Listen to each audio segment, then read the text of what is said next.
and welcome to the Tuesday Night Music Show. Again. We're here again. Yes. With Howie. It's my first time. And yeah, Jay is here for the first time. Welcome, Jay. It feels like the first time. Foreigner. Yeah, Oh, yeah. Foreigner. I was just gonna say that. I was thinking more Madonna. Yeah. Like a virgin. Yeah. Because it's not the line.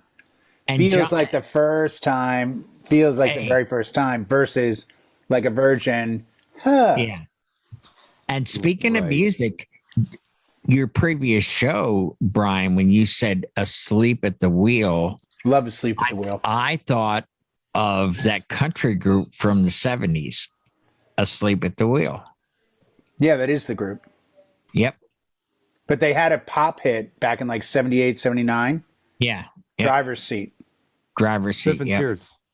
Yeah, their very first album was nothing but covers, but it sold a lot. So a Driver's Seat is Sniffing the Tears. What was the Asleep at the Wheel song? Baby, get your nose out of there. I don't know. That's the name of the band, Asleep at the Wheel. Okay.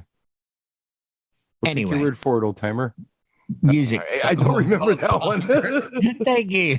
Thank you. Oh, I don't know that one. Oh, no. Oh, you want to see the Prince machine stop dead in his tracks?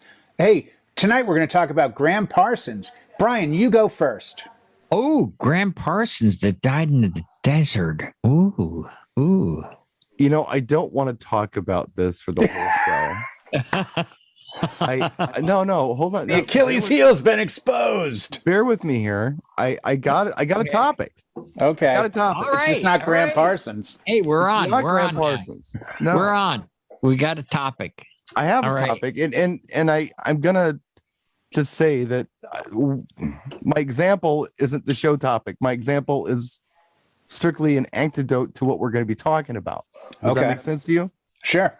Did you see the Super Bowl halftime show? Oh, Yes. And it hasn't been talked about enough. Okay, no, it's all over. hasn't. Everybody's talking about it. Yeah. This is what I've but noticed. But What? well, too I'm many not critiquing the complainers. Super I Bowl thought it was halftime show, by good. the way. I thought their music choices were good. I didn't like the Dollhouse, but that's the only thing I didn't like. I thought they were FEMA trailers, but that's another story. FEMA trailer. Yeah. But no, That's I'm when not Eminem lip synced on, right? I wasn't going to critique the show, but you baited me. No, No, I didn't. this was the weird phenomenon that happened in my news feed. People either loved it or they hated it. Yeah. It was polarizing, and some people said it was the best Super Bowl halftime show ever. No, it wasn't. Now, well, neither here nor there. I'm not here to critique it. It wasn't Prince. And I'm like, oh my God, this is all anybody's talking about. Either they loved it or it's very polarizing. Right. It's an age And thing. so I got off of social media. I'm like, I can't do this anymore. Right. Yeah. I called my mom, and my mom's like, she's got something to say about it. I'm like, oh my God. Wow. So I was like, screw it. I can't escape it. I did a video talking about it. Yep. And just Super Bowl halftime show in general. Didn't critique that show. I thought it was fine for what it was. It was fine. Sure. And, but I said, you know what? Here's where I think there's an issue. I believe the issue is it's kind of like wedding DJs. It's exactly like wedding DJs where we're playing in front of everyone. Right. We don't go out and we don't play all hip hop for a mixed audience. We don't play all 80s for a mixed audience. We don't play all country for a mixed audience. Right. We mix it up. Right. If we only had 15 minutes to play, like Jay does often at his weddings in Temecula, Yes. Peak out. you still have to mix it up to make it. Otherwise, you're gonna disenfranchise people. I think You got to pick 3 great songs at my weddings. Well, here's the thing, and tell me what you think of this analysis. Okay. I feel like you're better off with a country full of people, for the most part, saying it was all right, than a country full of people saying it was great or it sucked. No, I think you're better off with saying it's all right. you're better off with the middle. You're better off. I think so. Howie? I disagree, but I'll You let think Howie it go should either first. be great or No. suck. Yeah. No, I But didn't. we're not that way at weddings. I didn't think it sucked. No. I think honestly, my honest feeling, I think it went along racial lines. The people that said that it sucked were like freaking living in FEMA trailers, and the people that enjoyed it were people that love music. Well, I don't know, man. I was just thinking to myself, if I had to produce a halftime show, and I knew for a fact that I was, and again, just an antidote, not the topic I wanted to cover tonight, but I was just thinking, if you've got to give everybody a little something, or it's in your best interest to give everybody a little something, if you go back to the old days, They had marching bands. they had marching bands. Marching Yeah. band, yeah, it's true. It was Yes. A&M marching band or something. Mhm. And they'd bring out maybe a celebrity to say something or sing something or whatever. I saw George Burns went out and did something. No, I know. Oh my God, I cringe when I think of that. I don't know what he did. I never saw it, but it was like whatever. It was just a halftime show. But then, they kind of, would trickle in artists here and there. And then it was Gloria Estefan with the marching band and whatever. And then all of a sudden it was Super Bowl halftime show sponsored by Pepsi, Michael Jackson. And it's like, oh boy. And then from there on out, it was kind of like the showcase.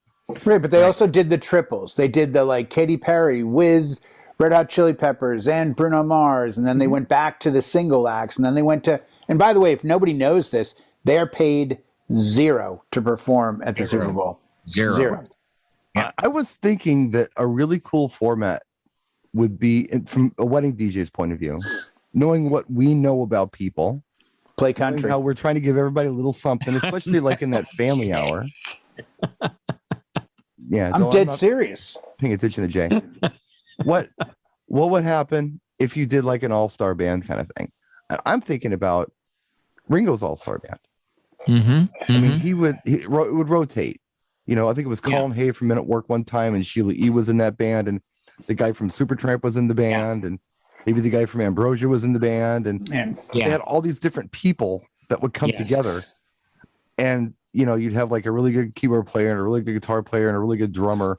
Or, well, that would be Ringo, but you know what I mean. I mean, it's part of the all-star. And do it year after year, and then it switch would up be the different players every year, is what I'm thinking. But it would be an all-star band every year. I was also thinking of Casey and the Sunshine Band, because that's an all-star band. That is. I've seen them perform That live, and they'll bring one year. I went to go see them, and the background vocalist, the main female background vocalist, was the lead singer from Company B, the Freestyle act, and they had Montel Jordan was the rapper, and it was neat. Yeah, I mean, everybody was there, and it was the best of the best. Wow, I don't know. I just think it might be interesting to do something like that. And I'm also thinking about these odd collaborations that happen now. We've seen it. I heard another one today on the radio. I hadn't heard before, and maybe I'm behind on the times, but I heard some kind of weird mashup of Michael Jackson's Remember the Time and Phil Collins' In the Air Tonight. Yeah, that Sickick Music did that a few months ago. I saw that. And there's the Dua Lipa and Elton John. That's a track. Yeah. That's a track. He actually did that track. The other one's a producer that did it, the Michael Jackson, Phil Collins. Right. But I mean, that kind of stuff is hot right now. Oh, totally. And I'm just thinking to myself, wow, what if you put like Garth Brooks and Weeknd up there? What the heck would they do? Suck. Or never mind then. I just thought it was an idea. No. I agree with you, but I think it's a pattern. Like country should be next year, and country should be next year because that's what they haven't focused on in a long time. I mean, like for me, if you want a Super Bowl big show, the band I would pick would be the one band that would get booed off the stage by everyone in this room, and that would be Foo Fighters. Because everyone looks at every event as, oh, they got an all. Oh, who's the band? Oh, it's Foo Fighters again, because they show up everywhere. But they show up everywhere because they do a good show. But what I'm saying is, and they would do it live as a DJ. Okay, you know what to do in front of a mixed audience, right? You know what tracks to pick. Yep. You know, okay, I'm looking around and I'm seeing who's in the room. Yep. I see a few cowboy hats. Some of them are Mexican guys wearing them.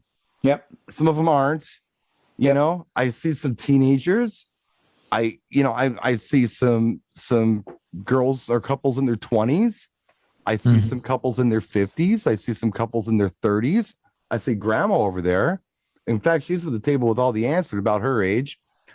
I got to do a set right now where I can kind of include everybody, where I'm not alienating anybody. I'm not playing all, whatever, cumbia and banda for this group. I'm not playing all, crooners for this group. I'm not playing all rock for that group. I'm going to pick some tracks and I'm going to try to play some stuff that's familiar to everybody, but I don't want to leave anybody out. So I'm going to hop around a little bit and give everybody a little something. It just path of least resistance that would be the way to go. Yeah. It's the path of least resistance where you get the biggest audience to respond. Hence why I would say country, because country has the bigger following. But that would be like saying if you had more teens there, you would ignore everybody else and just play that music. No, it's not saying that, but it's looking at things. What you're saying? No, I'm looking from the perspective of let's turn the table. If this was the famous NASCAR race of the year, what music would you expect? Country. Okay, so that's at least dialed in with one genre. Football's not. Football is like get up and go music.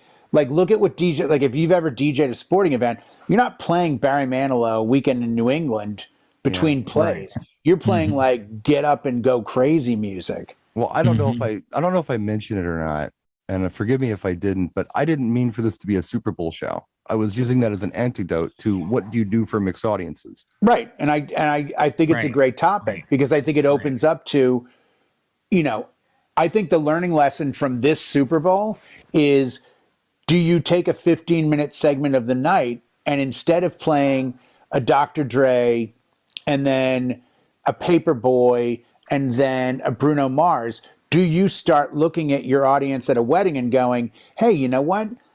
The joke of the Super Bowl was if you were over 50, you said, who are these people? And if you were under 30, you said, who are these people? Meaning there was a core audience of 30 to 50 that was like, oh, I'm in my wheelhouse. So do we now go to weddings and say, and a lot of us, including me, have done this for years, where it's like, remember that time when Pitbull would have like 8 songs you could probably play at a wedding? So you would play 5 of them, but only a minute and a half each and do like a medley. The whole thing. Maybe that's where we're going. Maybe now, I mean, let's face it, the next event I do is in March. I will play a Dre, Snoop, Eminem set within the club, because it'll be a throwback to the Super Bowl, but it will also be, I'll get that audience that's around me going crazy and they'll feel included. To empathize with the audience and the meme that I saw that you verbalized, if you're over 50 or under 30, you don't get it. I think DJs got it.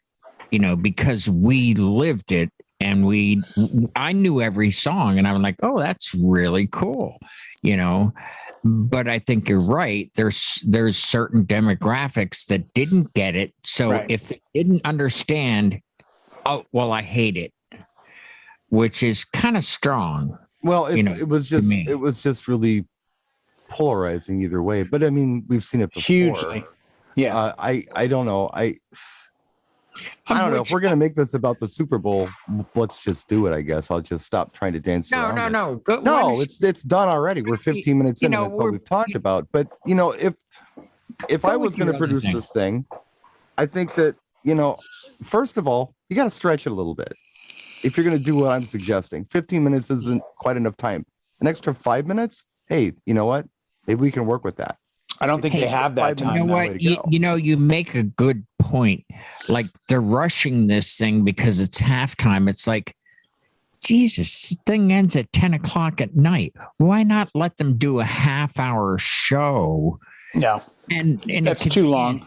Maybe yeah. I mean, there's a compromise there somewhere, but I mean, you know, got two teams but- competing. That's the But you focus, you not the figure halftime show. It's 17 minutes. They got to drag the dollhouse out and set Yeah. that up, you know, and everything else. And then it's like they only had 13 minutes of music. yeah. I mean, I understand why they did what they did. I understand that it was LA, and I understand it's West Coast, and I understand that, you know, this is their turn. But did you hear other opinions? Did you hear other people? Because I heard people say both. I heard, Yeah. it's California. But I also heard a bigger audience say to me, well, this is pandering. I'm not surprised. This is who's performing. Well, I heard a different thing though. I heard they kind of, they didn't really bill it that, but it was implied that it was a West Coast thing. But goddamn, you had two artists that were there that are not from the West Coast. Well, yeah, but Dre. You had Mary and you had Eminem. They're not from the West Coast. Yeah, they're Detroit, New York. They're Dre, and Dre's West Coast, so that's why.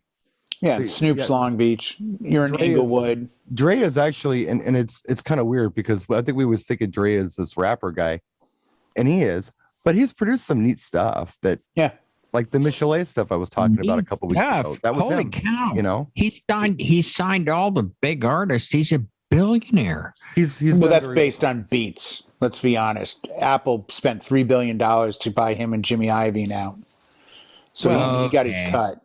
I mean, that's just the reality. He became a billionaire when Apple gave him $3 billion for his company. So I'm not saying he's not talented and not a good producer. I'm just saying he's doing very well already.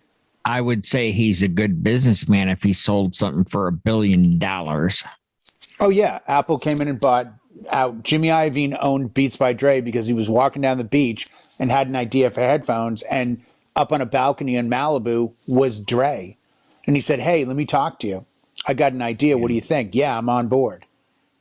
Yeah, and the truth is, Beats headphones suck. Oh, they do. But there's a great documentary about Jimmy Iovine. You guys are so much fun tonight. I think it's on Netflix.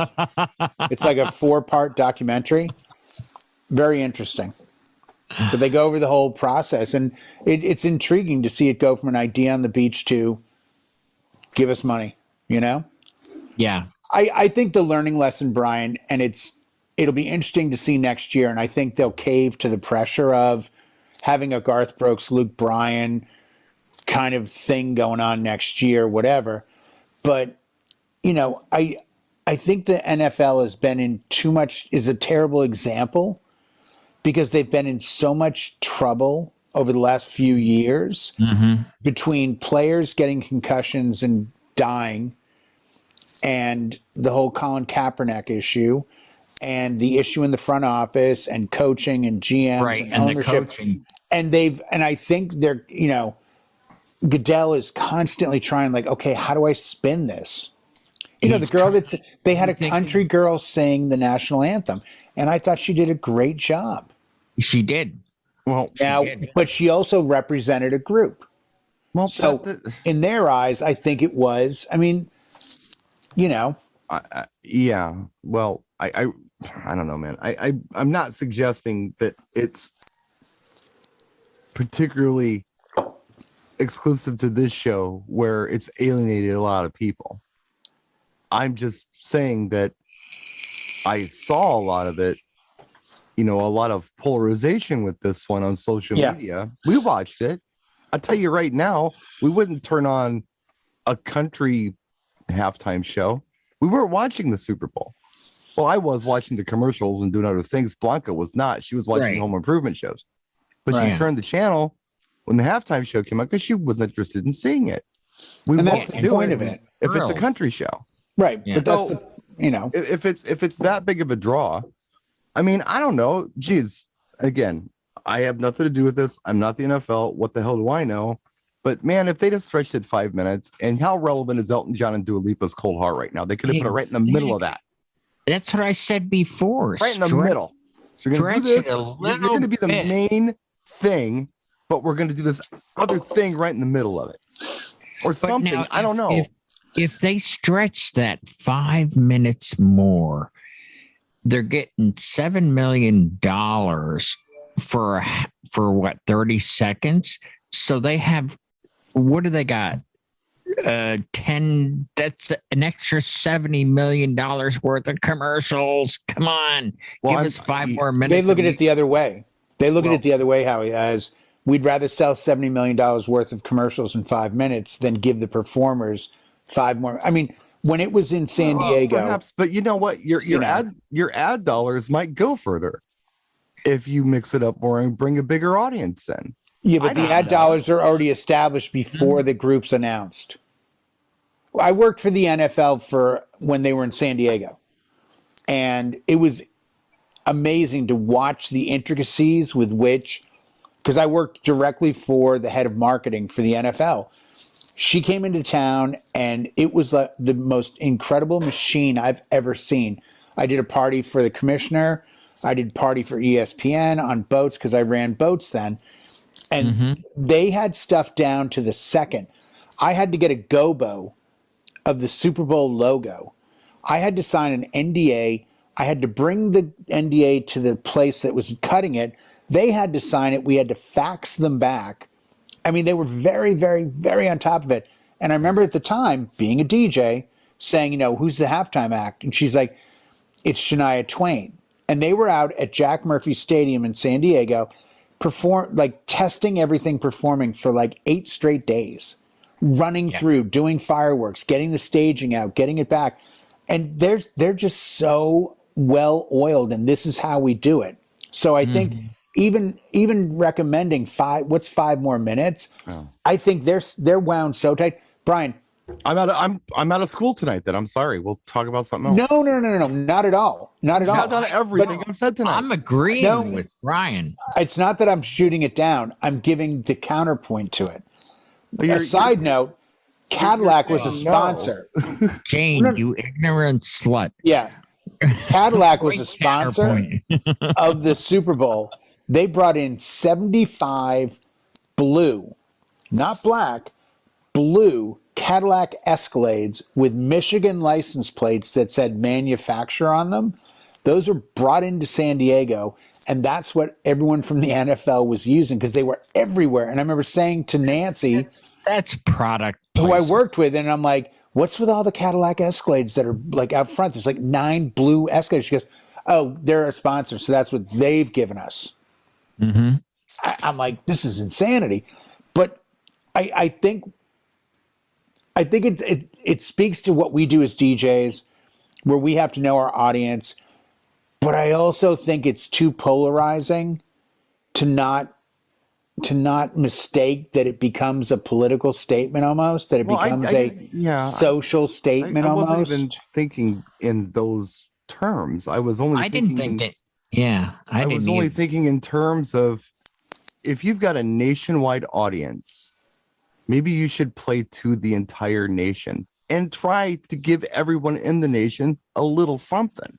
Instead of just doing this or just this, how about a little? And those shows where they tried to mix up the artists, I mean, that's cool and all, but they're all kind of in the same wheelhouse. They're all kind of, okay, this is a top 40 thing. Get the hip hop in there. Always get it in there. Sure. And get the country in there always, and get the top 40 in there always, and get something else in there always. I think it would be nice to do something like that. I think it would draw a bigger crowd, and it would be interesting to see the collaborations. And then we could all be in the club. Oh, did you see what I did there? Upside down in the club. Upside down. And apparently he's been working on his abs because I'm sorry, what I saw was $1.50, not 50 cents. Yeah. That was more than 50 cents right there. Yeah, that was like $1.25 plus.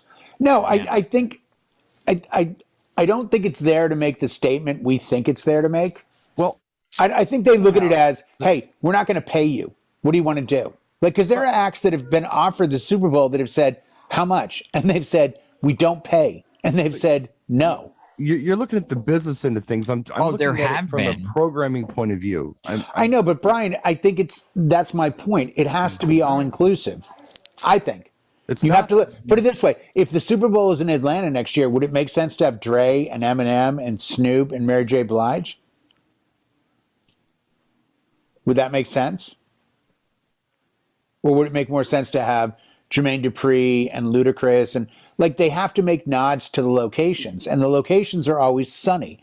So you know it's always going to be in Florida and California and Atlanta and Texas. Well, you know, that's fine and all, but we've seen the Who there, we've seen the Stones there, we've seen Paul McCartney there. None of them are from the U.S. No, and they were big shows. That's Yeah. true. And they're a Yeah, big show. Prince was, you know, what was it? Was it New Orleans? Is that where he was? I want to say it was New Orleans. What was it, 2007? I'm pretty sure. Yeah, Yeah. I mean, it doesn't necessarily have and to be and that geographical. was just a confluence of the perfect storm. Oh, yeah. That It rained during hell. Purple Rain. I during mean, come Purple Rain. on. Come on. I think That's it's like, it's when's that ever going to happen again? You know? it's really nice to showcase your local talent, and I think you should. But you know, there's other stuff too, and it's not just.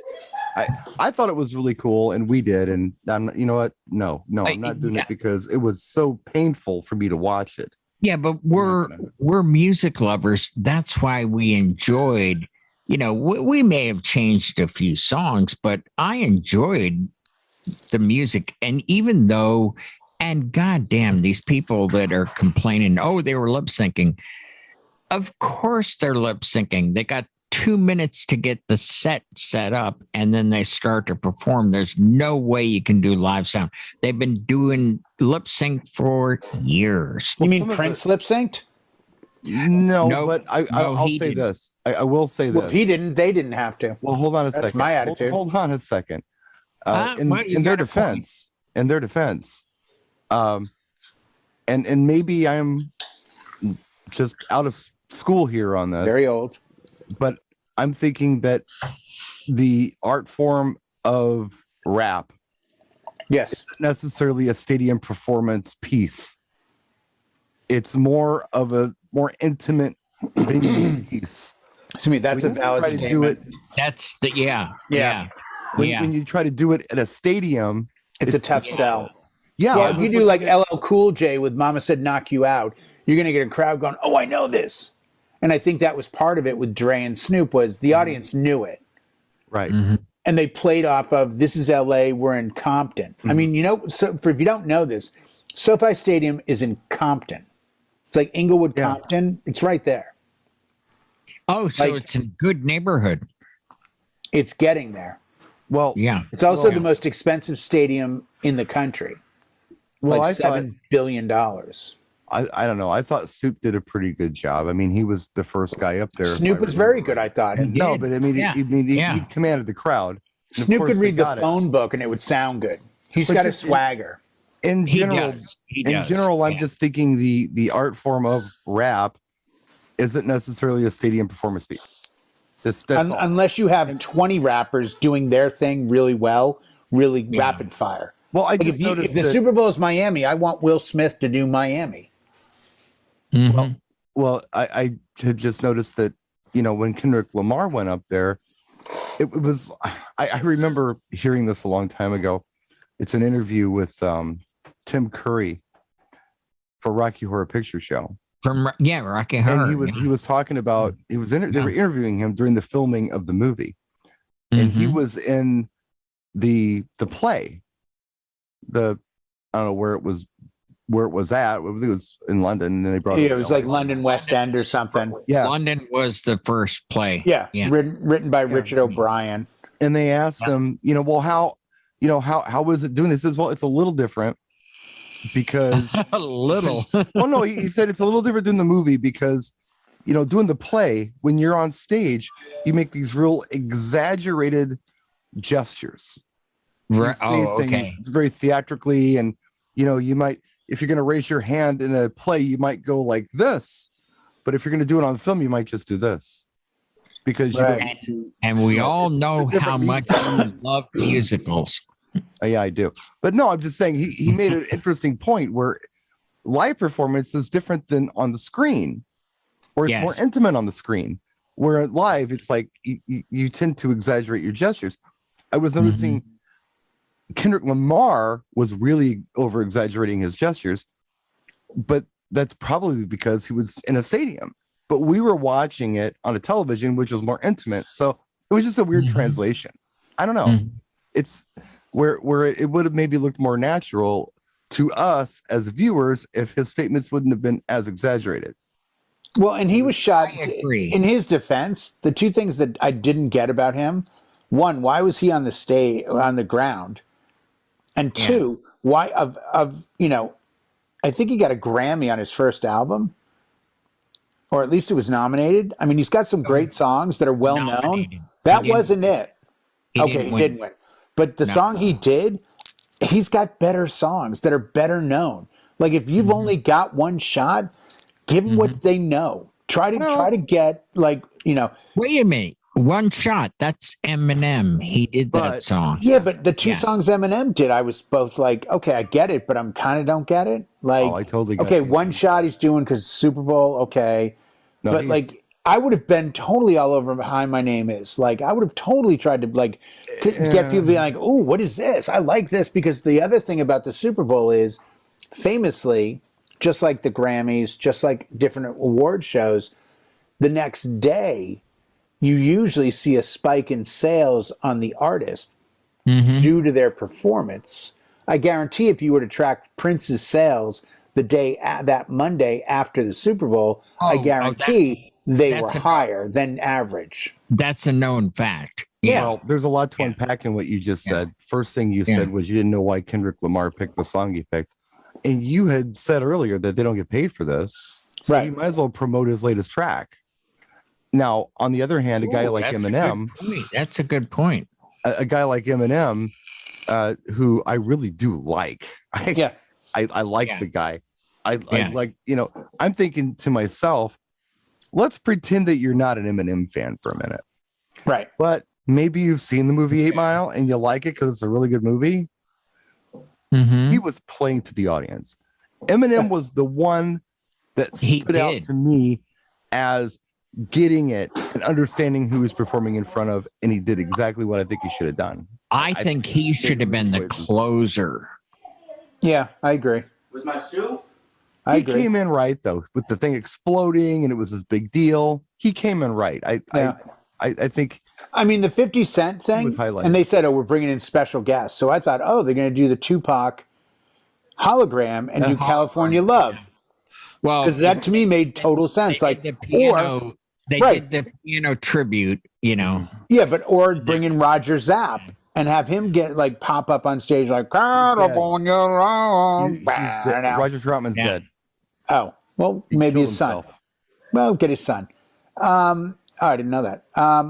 But do something because it's California, or to your point earlier, maybe you have Mike Love come out and work California Love into California Girls, or do something that's a twist on the area, and that would probably fulfill. Because I'll tell you, if Mike Love had jumped up on stage, and now it was you're suddenly talking like wordplay. right, exactly. But if they had gone deeper than just here's my song, I'm going to play it. If they had said for this Super Bowl here in Atlanta, in the middle of this song where you mentioned this, we want to bring the guys from Little Feat to do Hot Atlanta, or we want to bring the guys in from Jermaine Dupri to do Atlanta or whatever. But play off the environment, and especially if there's something to do with the game or the spirit of fight, back or to what Brian said. no, I about am. appealing to everyone. That's my point. I would have been really jumped up and down if suddenly, like, oh my God, that's so and so. Like, because then you play to the audience that Brian is saying. Now you've got a bigger audience you're playing to, because Mike Love is playing to people that are much older, that are, the Beach Boy fans, or suddenly in the middle. Like, if there was a song with the word margarita, have Jimmy Buffett pop up on a guitar and do Margaritaville in the middle. Let me tell you, you'd get the hell of a response. Yeah, there's all kinds of neat stuff that you could have done with it. In California, I mean, my gosh, the pool of talent there. I mean, it's crazy and it goes Right. all over the place. New, old, whatever. Iconic. There's tons of stuff. I remember, geez. Randy Newman could have done I Love L.A. I think it was a Grammy performance where they were doing the Puff Daddy and the Family, I'll Be Missing You. And Right. Sting popped up and sang the bridge. I remember that. And I thought it was amazing. There, you know. Yeah, that was amazing. I remember watching those that kind of on things the are more Grammys or something. inclusive, Oh, yeah, you know? because I was like, oh, my God, is that Sting? Oh, my God, Sting's doing like, oh, my God, this is amazing. Like, because I felt involved. Because I was like, yeah, I like the song. You know, I like Puffy. It's okay. But all of a sudden, Sting was more my speed. So I'm like, oh, my God, this is amazing. Let me just, before we close the show, let me tell you about the power of being involved. And I never experienced this close up like I did when Jennifer Lopez and Shakira were doing the Super Bowl halftime show in Miami. Because we've talked about this, where I am not a nationalist in the least bit. I'm not sitting around telling you how wonderful the Violent Femmes are, or Liberace, or Steve Miller, or Les Paul, because they're from here. I don't get excited when, like, if I went somewhere and they said, hey, we're going to play something from Milwaukee. I said, hey, how about don't? Play something else. Your flag is red, white, and blue with a star. We know. I'm not that guy. Got the one star right in the middle. We got it. We got you. But I have empathy for others. And whoever was playing the Super Bowl that year, Blanca watches football, but she wasn't interested in either teams. Right. When she found out that two Latinas were going to be headlining the halftime show, she felt they were speaking to her. She'd never seen two Latinas do something like that on a national stage. When was this? The 50s? That's awesome. Just saying, it's like we've seen these acts before, haven't we? She felt it was that groundbreaking, but not on the Super Bowl. Jay, it was the Super Bowl. It was Miami. So it makes perfect sense. Gloria Estefan, I confess, dude, I was watching Blanca watching it, and it made me cry. It was beautiful. That's awesome. I mean, that was so important to her that she was included, you know? If the power of inclusion is that big, right back to the beginning where you want to include everyone. Then you know what? Moving forward, take Brian's advice, and I agree with him, and simply make the Super Bowl. Okay. Yeah, make it inclusive. Make it inclusive all the way around, and cover every possible. Have George Strait playing with J-Lo, playing with Dre, playing with Steven Tyler, playing with Jimmy Buffett, playing with Luke Bryan, and just show that the point of the Super Bowl halftime show is the American inclusion of all when it comes to music. It's not just this or this or this. You should have said this in the beginning, Brian. You really should have made a point to like kind of give us this as a message. What's wrong with me? Moron. We wonder this every week. We got to pull this out of you for the whole show. It's like you could have just like started. Ratchet and One Flew Over the Cuckoo's Nest. Could have just started with, let's be inclusive. Yeah, except we won't suffocate you. No, that would be bad. That would be bad. No. You want some Wrigley's gum? No. Ooh. Double mint. Ooh. I want to put a fork in this. All righty. Okay. So there's a weird show for you, John, that you can. Yeah, but I think it's something that this show would be a good one to review next January, February, and see what the Super Bowl committee has decided to do with the halftime show for next year. If they watch my show and say, what were we thinking? And not only that, Brian, but if they look at, because social media is so strong now. Yeah. Back in our day, the halftime show was just a thing they gave us. It was the little cherry on top. Like, hey, for the wives and girlfriends or whoever's not into football, we want you to feel like we'll give you a little something. We'll give you, hey, look, Tom Petty. Well, look, this. I think it's become bigger than that now because it's part of the package. It's part of the whole movement. And it'll be interesting more so in 2023 than ever before because of everything we know and have, the way America's gone for the last few years. This isn't the act that I was looking to as being groundbreaking. I'm looking at next year as where they can really say something powerful. And I hope they do. I hope they bring the four corners together in the middle and say, here you go, America. Here's a mirror for you. Here's who we feel you are musically, and we're trying to give you a little bit of everything. Because I guarantee the musicians would do it in a heartbeat. I could see J-Lo performing with any of them, Gloria Estefan, any of them, whoever. She's done it twice. I was just going to say that, you know, one thing that we didn't talk about was I can't think of any other thing that happens all year that people tune in like they tune in for the Super Bowl. I can't. I mean, the Super Bowl halftime show. Yes. No, it's huge. We used to have MTV. We used to have people used to watch the Grammys. They cared about that. Yeah. Yeah. American Music Awards and all that. Gone. Yeah. And they don't. The ratings are down on that stuff. Yep. So this is the showcase. Yeah. Yeah. On a global stage. So maybe not even American Idol and all those shows anymore. Remember when American Idol peaked and you had Rod Stewart coming out of nowhere? It's like, wait, what's Rod Stewart doing? Because Rod Stewart's management said, hey, Rod, want to sell a couple million albums? We need to put you on this final. Kiss played the final. Rod Stewart. Jeff, I mean, they were bringing him out of the woodwork. Like, here you go. This is just, you know, such a huge stage and such a unique opportunity that, I don't know, it's just a thought. Here, to your comment earlier, do the Ringo All-Star Band, and you want to see the entire Super Bowl get overshadowed and blow up, out walks Paul McCartney. He's done the Super Bowl. Well, he's done that. But Ringo's band is doing it with Ringo on the drums, and out walks Paul McCartney. Brian's concept of an all-star band. I've seen Ringo's all-star band 8 times because they come into town every year. It's never the same people. Yeah. No, it's always great people. I was alluding to, or something like that. Not necessarily, doesn't necessarily be musicians, but it could be. But it could also be just, you know, people coming out and performing. And I think that the twist, because it's such a big stage, it's an opportunity. And there aren't a lot of bands that aren't back together now. Like Guns N' Roses 5 years ago, 6 years ago, before they got back together. If you had said, hey, you know, Guns N' Roses is playing and you walked out Axl, you know, is singing and you walked out Slash and Duff, people would have lost their minds. But, oh my God, it's the original.